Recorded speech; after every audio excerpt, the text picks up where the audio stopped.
నమస్తే మిత్రులారా, నేను మీ శ్రీనివాస్ చౌహాన్ అడ్వకేట్. మిత్రులారా, ఏదైనా ఒక ఆఫీస్కు, ఒక రెవెన్యూ ఆఫీస్కి వెళ్తే మనకు సంబంధించిన సమాచారం కోరుతూ అప్లికేషన్ పెట్టుకోవాలని అనుకుంటాం. కానీ ఎలా అప్లికేషన్ రాయాలి తెలియదు, ఎలా మొదలు పెట్టాలి, ఎలా ముగించాలో తెలియదు.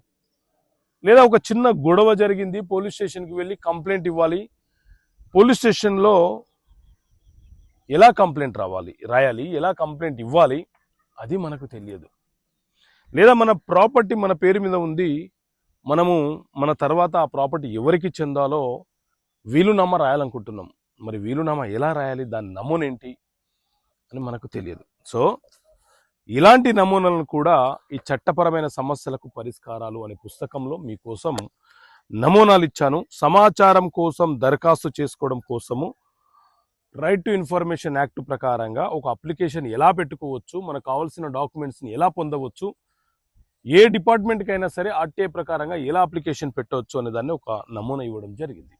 అలాగే పోలీస్ స్టేషన్కి వెళ్ళినప్పుడు, పోలీస్ స్టేషన్లో ఏదైనా ఒక కంప్లైంట్ ఫైల్ చేయాలనుకున్నప్పుడు పోలీస్ స్టేషన్లో ఏ రకంగా మనము ఫిర్యాదు చేయాలి, ఎలా కంప్లైంట్ రాయాలి, కంప్లైంట్కి సంబంధించిన నమూనాని కూడా ఈ పుస్తకంలో తెలియపరచడం జరిగింది. అలాగే మన ఆస్తులు మన తదనంతరం ఎవరికి చెందాలి, ఎలా వీలునామా రాయాలి అని చాలామంది సీనియర్ సిటిజన్స్, తల్లిదండ్రులు సతమతం అవుతుంటారు. So basic format of will deed, వీలునామాని కూడా మీకు తెలియపరచడము, వివరించడం జరిగింది. అదేవిధంగా అన్నదమ్ముల మధ్య కుటుంబ ఆస్తులకు సంబంధించిన వివాదము రావచ్చు. ఆ సందర్భం ఏర్పడ్డప్పుడు all the parties agreed to write a partition deed among them. వారి మధ్యన ఒక పార్టీషన్ డీడ్ రాసుకోవాలన్న ఆలోచనకు వాళ్ళు రావచ్చు. ఆ సందర్భంలో పార్టీషన్ డీడ్ ఎలా రాసుకోవాలి అనే ఫార్మాట్ని కూడా మీకు ఈ పుస్తకం వివరించడం జరిగింది. అదే మన భూమిని మనం ఎవరికైనా కౌలుకి ఇచ్చేటప్పుడు అసలు కౌలు ఒప్పందం ఏంటి, కౌలు ఒప్పందం ఎలా రాసుకోవాలి అనే దాని గురించి కూడా ఒక నమూనా ఇచ్చాము.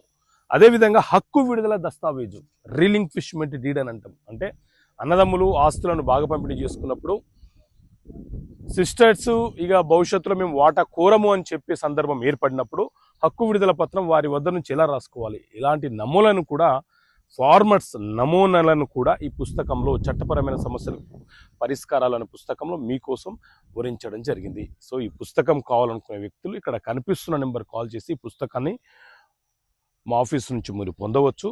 ప్రైస్ GST పోస్టల్ ఛార్జెస్తో కలుపుకొని 650 రూపాయలు. ఓకే మిత్రులారా, థ్యాంక్ యూ. జై హింద్.